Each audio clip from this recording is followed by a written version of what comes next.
ഈ ഓരോരുത്തരും അവനവൻ്റെ പ്രവർത്തന മണ്ഡലം ശുദ്ധീകരിച്ചാൽ മതി, എന്നാൽ എല്ലാ മണ്ഡലവും തന്നെത്താൻ ശുദ്ധമായിക്കോളും. അപ്പോൾ വിദ്യാഭ്യാസം കൈകാര്യം ചെയ്യുന്നവർ അധ്യാപകന്മാർ വേണ്ട പോലെ ജോലി ചെയ്താൽ വിദ്യാഭ്യാസ മണ്ഡലം തന്നെത്താൻ ശരിയായിക്കോളും. ഓരോരുത്തരും ഈ ഏത് മണ്ഡലത്തിനെയും ദുഷിപ്പിക്കുന്നത് ആരാന്നോ മറ്റുള്ളവരല്ല, അതത് കൈകാര്യം ചെയ്യുന്ന ആളുകൾ തന്നെയാണ്. തൊഴിലാളികളുടെ മണ്ഡലം ദുഷിച്ചു പോകുന്നുണ്ടെങ്കിൽ തീർച്ചയായും അതിന് ഉത്തരവാദികൾ ഈ തൊഴിലാളികൾ തന്നെയാണ്. ഏത് ഫീൽഡ് നോക്കിക്കഴിഞ്ഞാലും അത് കൈകാര്യം ചെയ്യുന്നവരാണ് അതിനെ ദുഷിപ്പിക്കുന്നത്. നമ്മുടെ റോഡിൽ വൃത്തികേട് ഉണ്ടാവണമെന്ന് വെച്ചാൽ ആരാ വൃത്തികേടുന്നത്? നമ്മളൊക്കെ തന്നെയാണ് അതിന് ഉത്തരവാദികൾ എന്നർത്ഥം. അപ്പോൾ നമ്മൾ എന്ത് ചെയ്യണം? ഇവിടെ അധർമ്മം വളർന്നു വരുന്നുണ്ടെങ്കിൽ ആരാണ് അതിന് ഉത്തരവാദികൾ? നമ്മൾ തന്നെയല്ലേ അതിന് ഉത്തരവാദികൾ? ആലോചിച്ച് നോക്കൂ. അപ്പോൾ ഓരോരുത്തരും ഒരു സ്വയം പ്രതിജ്ഞ എടുത്താൽ മതി. ഞാൻ അധർമ്മം ചെയ്യില്ല എന്ന ഒരു സ്വയം പ്രതിജ്ഞ എടുത്താൽ മതി. എന്നാൽ അങ്ങനെ ഓരോരുത്തർ സ്വയം പ്രതിജ്ഞ എടുക്കുക പോരാ. പ്രതിജ്ഞ എടുക്കൽ എളുപ്പമാണ്, പക്ഷെ അത് ജീവിതത്തിൽ അനുവർത്തിക്കുകയും കൂടി ചെയ്യുക. അങ്ങനെ വന്നാൽ പിന്നെ എന്ത് അധർമ്മം ഇവിടെ ഉണ്ടാവണു? അതിനാൽ നമ്മളൊക്കെ സ്വയം ചിലത് തീരുമാനിക്കുകയും അതനുസരിച്ച് ജീവിക്കുകയും ചെയ്യേണ്ടുന്ന ഒരു കാലഘട്ടത്തിലാണ് ഇപ്പോൾ നമ്മൾ ജീവിക്കുന്നത്. ഈ ഘട്ടത്തിലിപ്പോൾ ഏതും സംഭവിക്കാം. അങ്ങനത്തെ ഏറ്റവും ആകെ കുഴഞ്ഞു മറിഞ്ഞ, സാർവലൗകികമായി തന്നെ നോക്കുമ്പോൾ വളരെ കുഴഞ്ഞു മറിഞ്ഞ ഒരു പരിതസ്ഥിതിയിലാണ് ഇപ്പോൾ നമ്മൾ ജീവിക്കുന്നത്. നാളെ എവിടെ എന്ത് സംഭവിക്കും എന്ന് ഇപ്പം മുൻകൂട്ടി പറയാൻ പറ്റില്ല. എന്നിരിക്കെ ഏറ്റവും ഭീഷണമായ ഒരു അന്തരീക്ഷം. ഈ ഭീഷണമായ അന്തരീക്ഷത്തിൽ നാം ഓരോരുത്തരും ഈ യജ്ഞത്തിൽ പങ്കാളികളായി തീരുക. ലോകജീവിതത്തിനെ ഭദ്രമാക്കി തീർക്കുന്നതിൽ നമ്മൾ ഓരോരുത്തരും സ്വകീയമായ പങ്കുവഹിക്കുക. ആദ്യം സ്വയം ഒരു ദൃഢപ്രതിജ്ഞ ചെയ്യുക. ധർമ്മത്തിൻ്റെ പാതയിൽ കൂടി മാത്രമേ മുന്നോട്ട് പോവുള്ളൂ എന്ന്. ഇത് കുടുംബജീവിതത്തിൽ തുടങ്ങണം, തൊട്ടടുത്ത് ഗ്രാമജീവിതത്തിൽ തുടങ്ങണം, അഥവാ നഗരജീവിതത്തിൽ തുടങ്ങണം. അങ്ങനെ മുന്നോട്ട് നമ്മുടെ ഈ യജ്ഞം, ജീവിതമെന്ന ഈ യജ്ഞം സുഗമമാക്കി തീർക്കാൻ ഭഗവാൻ ശ്രീകൃഷ്ണൻ നമ്മെ എല്ലാവരെയും പ്രാപ്തരാക്കി തീർക്കട്ടെ എന്ന ഒരു പ്രാർത്ഥനയോടുകൂടി വേണം നമ്മുടെ ഈ സപ്താഹയജ്ഞം ആരംഭിക്കാൻ. ഇനി സപ്താഹയജ്ഞത്തിൻ്റെ മാഹാത്മ്യത്തിനെക്കുറിച്ചും കുറച്ച്, ഈ രംഗത്ത് സപ്താഹയജ്ഞത്തിൻ്റെ മാഹാത്മ്യം കൂടുതൽ വർണ്ണിക്കേണ്ടതായിട്ടില്ല. കാരണം ഭാഗവതത്തിൻ്റെ മാഹാത്മ്യം, പ്രത്യേകിച്ച് ഭാഗവത പാരായണം ചെയ്ത് സപ്താഹയജ്ഞത്തിൻ്റെ മാഹാത്മ്യം ഇവിടെ ഈ ഇരിക്കുന്ന ആളുകൾക്കൊക്കെ നല്ല പോലെ അറിയാം. കാരണം ഇവിടെ കൂടെ ഭാഗവത സപ്താഹയജ്ഞമൊക്കെ നടക്കാറുണ്ട്. ആരും പ്രത്യേകിച്ച് ആരെയും പറഞ്ഞ് ബോധ്യപ്പെടുത്തേണ്ട കാര്യം ഇല്ല. എന്നാലും സപ്താഹയജ്ഞത്തിൻ്റെ മാഹാത്മ്യമായിട്ട് ചിലത് പറയണം എന്നൊരു ചടങ്ങുണ്ട്. ആ ചടങ്ങ് ഇവിടെ നിർവഹിക്കുന്നു എന്ന് മാത്രമേ ഉള്ളൂ. എവിടുന്നാണ് ഭാഗവതം വന്നത്, എന്താണ് അതിൻ്റെ മഹിമ എന്നുള്ളത് ഇവിടെ പത്മപുരാണത്തിൽ 6 അധ്യായത്തിൽ കൂടിയാണ് വേദവ്യാസ മഹർഷി ഈ ഭാഗവത സപ്താഹയജ്ഞത്തിൻ്റെ മാഹാത്മ്യം വർണ്ണിക്കുന്നത്. ആരാണ് വേദവ്യാസ മഹർഷി എന്നും കൂടി നമ്മളൊന്ന് സ്മരിക്കുക. സാക്ഷാൽ ഭഗവാൻ മഹാവിഷ്ണു തന്നെയാണ്. ആ ഭഗവാൻ മഹാവിഷ്ണു പ്രപഞ്ച സൃഷ്ടി തുടങ്ങുന്നതിന് തൊട്ട് മുമ്പായിട്ട് ബ്രഹ്മാവിന്, അങ്ങനെയാണ് കഥ, പ്രപഞ്ച സൃഷ്ടി തുടങ്ങുന്നതിന് തൊട്ട് മുമ്പായിട്ട് ബ്രഹ്മാവിന് 4 ശ്ലോകത്തിലൂടെ തൻ്റെ പരമമായ തത്വം ഉപദേശിച്ചു കൊടുക്കേണ്ടായി. 4 ശ്ലോകത്തിലൂടെ ഉപദേശിച്ചതുകൊണ്ട് അതിന് ചതുശ്ലോകി ഭാഗവതം എന്ന് പേര്. നാളെ ആ ചതുശ്ലോകി ഭാഗവതത്തിൻ്റെ തത്വമൊക്കെ നമ്മൾ വിസ്തരിക്കേണ്ടി വരും. തൻ്റെ പരമമായ തത്വം എന്താണ്? ആ പരമമായ തത്വം ഏകമേവ അദ്വിതീയം ബ്രഹ്മ. ഇവിടെ രണ്ടില്ല, ഇവിടെ പലതില്ല, ഉള്ളത് ഒന്ന് മാത്രം. ഇതാണ് ആ പരമമായ തത്വം. ഇത് ബ്രഹ്മാവിന് ഉപദേശിച്ചു. 4 ശ്ലോകത്തിലൂടെ ബ്രഹ്മാവിന് പറഞ്ഞു കൊടുത്തപ്പോൾ അദ്ദേഹത്തിന് അത് വേഗം മനസ്സിലായി. പക്ഷേ സാധാരണ ആളുകൾക്ക് ഇവിടെ പലതില്ല, ഒന്ന് മാത്രമേ ഉള്ളൂ എന്ന് പറഞ്ഞാൽ വേഗം മനസ്സിലാവില്ല. അതുകൊണ്ട് ഭഗവാൻ മഹാവിഷ്ണു എന്തു ചെയ്തു? സത്യവതിയുടെയും പരാശരൻ്റെയും പുത്രത്വേന അവതരിച്ചു.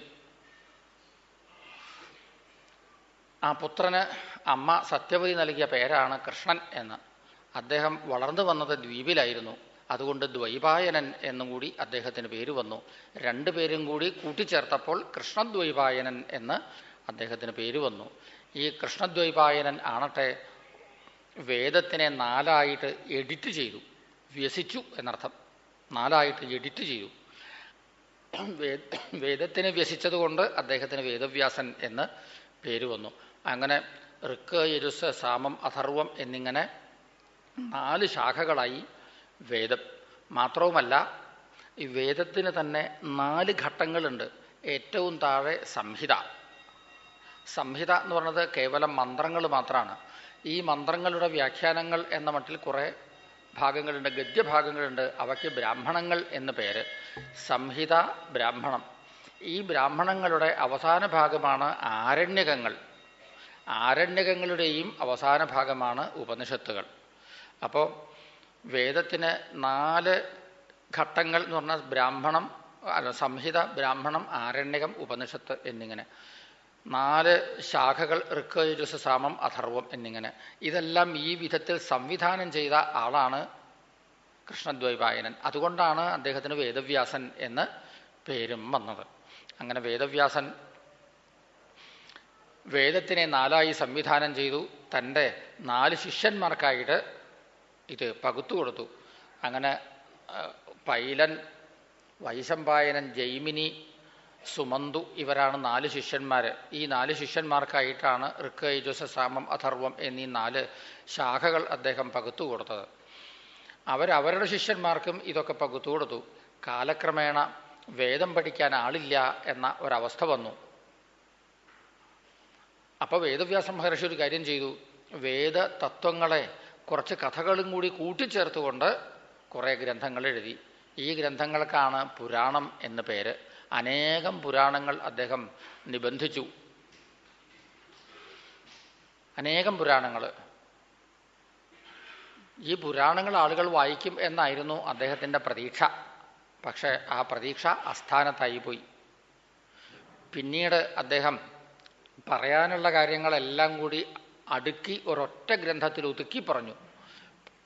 അതാണ് മഹാഭാരതം എന്ന മഹത്തായ ഇതിഹാസം. അതൊന്ന് ആളുകൾ വായിക്കും എന്നായിരുന്നു അദ്ദേഹത്തിൻ്റെ പ്രതീക്ഷ. പക്ഷേ അതും വായിക്കാൻ ആരും മുന്നോട്ട് വരേണ്ടായില്ല. അദ്ദേഹത്തിനാണെങ്കിൽ ആളുകൾക്ക് വേണ്ടത് പറഞ്ഞുകൊടുത്ത് അവരെ മുഴുവനും ധർമ്മിഷ്ഠന്മാരാക്കണം എന്ന് വലിയ നിർബന്ധം. മഹാഭാരതം എന്ന് പറഞ്ഞാൽ ഭാരത കഥയൊക്കെ എല്ലാവർക്കും അറിയാം. പാണ്ഡവന്മാരുടെയും കൗരവന്മാരുടെയും കഥയാണ് മഹാഭാരതം. പക്ഷേ അത് മാത്രമൊന്നുമല്ല മഹാഭാരതം എന്ന് പറഞ്ഞാൽ. എന്താണ് ധർമ്മം, എവിടെയാണ് അധർമ്മം ഉണ്ടാവുക, ഈ മാതിരി കാര്യങ്ങളെക്കുറിച്ച് ധർമാധർമ്മ ചർച്ചകൾ മഹാഭാരതത്തിൽ ആദ്യന്തം നീളെ കാണാം. കിട്ടുന്ന ഒരവസരം പോലും വേദവ്യാസ മഹർഷി പാഴാക്കി കളയണില്ല. എന്താണ് ധർമ്മം എന്ന് നിർവചിക്കാൻ പലപ്പോഴും സന്ദർഭങ്ങൾ ഉണ്ടാക്കിയിട്ടും അദ്ദേഹം ധർമാധർമ്മ ചർച്ചകൾ നടത്തുന്നുണ്ട്. അക്കാലത്ത് ഭാരതത്തിൽ എന്തെല്ലാം വിജ്ഞാന ശാഖകൾ ഉണ്ടായിരുന്നോ അത് മുഴുവനും മഹാഭാരതത്തിൽ അദ്ദേഹം സഞ്ചയിച്ചു വച്ചിട്ടുണ്ട്. യതിഹാസ്തി തദന്യത്ര എന്നൊരു ഘട്ടത്തിൽ വേദവ്യാസ മഹർഷി തന്നെ പറഞ്ഞു, തന്നേഹാസ്തി നതൽക്കുചിൽ. ഇതിലുള്ളത് വേറെ പലയിടത്തും കണ്ടു എന്ന് വരാം, പക്ഷെ ഇതിലില്ലാത്തത് വേറെ എവിടെയും കാണില്ല എന്ന്. അപ്പം അന്ന് ഭാരതഭൂമിയിൽ അറിയപ്പെട്ട എല്ലാ ശാസ്ത്ര സിദ്ധാന്തങ്ങളും എല്ലാ ചിന്താധാരകളും ഈ മഹാഭാരതത്തിൽ അദ്ദേഹം അടുക്കി ചിട്ടയോടുകൂടി സംഗ്രഹിച്ചു വച്ചിട്ടുണ്ട്. എന്തിനു വേണ്ടിയിട്ട്? ആളുകൾ ഇത് വായിക്കണം, എന്താണ് ധർമ്മം എന്ന് ആളുകൾ ഗ്രഹിക്കണം, ആളുകളെല്ലാം അതനുസരിച്ച് ധർമ്മിഷ്ഠന്മാരാവണം, ഇങ്ങനെ മാലോകരെ ധാർമ്മിക മാർഗത്തിലേക്ക് നയിക്കണം. അതിനുവേണ്ടിയാണ് വേദവ്യാസ മഹർഷി ഇതൊക്കെ ചെയ്തത്. ഇതൊക്കെ ചെയ്തു എന്നത് ശരി തന്നെ. പക്ഷേ ധർമ്മം എന്ത് എന്ന് തിട്ടപ്പെടുത്താൻ അദ്ദേഹത്തിന് സാധിച്ചുവോ? അത് സംശയമാണ്. എന്താണ് ധർമ്മം എന്ന് നിർണയിക്കാൻ വലിയ ബുദ്ധിമുട്ടാണ്. ഒരു ഘട്ടത്തിൽ അദ്ദേഹം തന്നെ പറഞ്ഞു, തർക്കോപ്രതിഷ്ഠ. മഹാഭാരതത്തിൽ അദ്ദേഹം പറഞ്ഞതാണ് തർക്കോപ്രതിഷ്ഠ. യുക്തി വിചാരം കൊണ്ട് തീരുമാനിക്കാൻ പറ്റുമോ ധർമ്മം ഇന്നത് എന്ന്? സാധിക്കില്ല. എന്തുകൊണ്ടെന്നല്ലേ? യുക്തി വിചാരം എന്നത് ഓരോരുവൻ്റെയും ബുദ്ധിശക്തി അനുസരിച്ചാണ്. ഒരാൾക്ക് നല്ല ബുദ്ധിശക്തി ഉണ്ടെങ്കിൽ അയാൾക്ക് അതനുസരിച്ചുള്ള യുക്തിബോധവും ഉണ്ടാവും. അങ്ങനെ ഈ യുക്തിബോധമാണ് ധർമ്മത്തിൻ്റെ അടിസ്ഥാനം എന്ന് നിശ്ചയിക്കുകയാണെങ്കിൽ ബുദ്ധിമാന്മാർ ചെയ്യണതൊക്കെ ധർമ്മം എന്ന് വരും. അങ്ങനെ വരാൻ നിവൃത്തിയില്ല. ശ്രുതയോ വിഭിന്നാഹ. അപ്പം ഈ വേദങ്ങളിൽ എന്തെങ്കിലും നിർദ്ദേശിച്ചിട്ടുണ്ടോ? അതൊക്കെ ധർമ്മം അങ്ങനെ തീർച്ചപ്പെടുത്താൻ പറ്റുമോ? അതും പ്രയാസമാണ്. കാരണം വേദങ്ങളിലൊക്കെ പലതും കാണും, ചിലതൊക്കെ പരസ്പര വിരുദ്ധമാണെന്നും തോന്നും. എന്നാ വേണ്ട, ഋഷിമാരാരെങ്കിലും വല്ലതും പറഞ്ഞു വച്ചിട്ടുണ്ടോ ആത്യന്തികമായ ധർമ്മത്തിനെക്കുറിച്ച്? നൈകോ മുനിഹി യസ്യ വച പ്രമാണം. സർവഥാ പ്രമാണീകരിക്കാവുന്ന ഒരു ഋഷി ഇല്ല തന്നെ. അപ്പോൾ എന്തേ പറയാൻ പറ്റുള്ളൂ ധർമ്മത്തിനെക്കുറിച്ച്? ധർമ്മസ്യ തത്വം നിഹിതം ഗുഹായാം. ധർമ്മത്തിൻ്റെ തത്വം ഏതോ ഗുഹയിൽ ഒളിച്ചിരിക്കുകയാണ്. മഹാജനോ യേന ഗതഃ സ പന്ഥാഃ.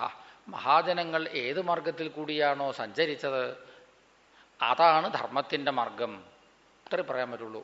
പക്ഷേ ഇപ്പം സംശയം തീർന്നോ? മഹാജനം എന്ന് പറഞ്ഞാൽ ആരാണ്? അപ്പോൾ വേദവ്യാസ മഹർഷി ഒരുപാട് സ്ഥലത്ത് ചർച്ച ചെയ്തു എന്ന് വെച്ചാലും അദ്ദേഹത്തിന് പോലും എന്താണ് ധർമ്മം എന്ന് കൃത്യമായി നിർവചിക്കാൻ സാധിച്ചില്ല. ഗ്രന്ഥം രചിച്ച ആളൊക്കെ നിർവചിക്കാൻ സാധിച്ചില്ല എന്നാണെങ്കിൽ ഗ്രന്ഥം വായിക്കുന്ന ആളൊക്കെ മനസ്സിലാവുമോ? ഇല്ല എന്നുള്ളത് വളരെ തീർച്ച. ചുരുക്കത്തിൽ വേദവ്യാസ മഹർഷിയുടെ അനുഭവം എന്താണ്? ഒരുപാട് കാര്യങ്ങൾ ചെയ്തു. മനുഷ്യരെ നന്മ പഠിപ്പിക്കാൻ വേണ്ടിയിട്ട് അനേകം ഗ്രന്ഥങ്ങൾ എഴുതി. 1,00,000-ലേറെ ശ്ലോകമുള്ള ഗ്രന്ഥമാണ് മഹാഭാരതം. ഇതൊക്കെ എഴുതിയിട്ടും ഈ ഗ്രന്ഥങ്ങളൊന്നും ആരും എടുത്ത് വായിച്ചില്ല, വേണ്ടതൊന്നും ആരും ഗ്രഹിച്ചുമില്ല. ഇങ്ങനെ വന്നപ്പോൾ വേദവ്യാസ മഹർഷിക്ക് വല്ലാത്ത ഒരു അകൃതാർത്ഥത അനുഭവപ്പെട്ടു.